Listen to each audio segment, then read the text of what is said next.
Bata ako, hindi ako madalas mag-commute. Kasi yung pinapasukan naming paaralan, walking distance lang.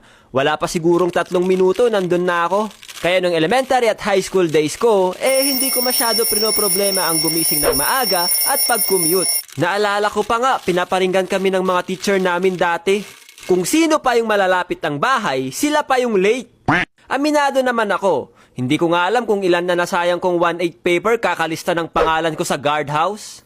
Yung baon ko nung elementary, nasa 3 pesos hanggang 5 pesos lang. Dahil sabi ng tatay ko, hindi naman kayo sumasakay ng jeep. Yan lang ang baon nyo. Doon na lang kayo sa bahay kumain.